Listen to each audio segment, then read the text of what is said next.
Okay, independence of irrelevant alternatives.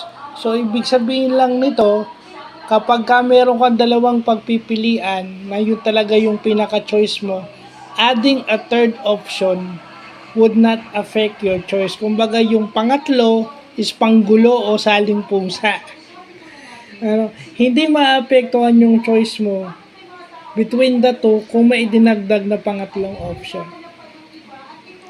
Kasi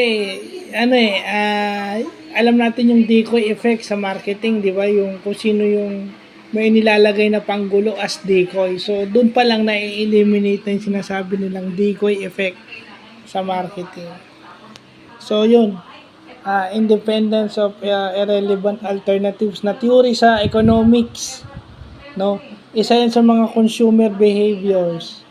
Isa yan sa mga nagpapaliwanag ng rational behavior towards of consumers towards buying something. O yung tinatawag nilang binary independence.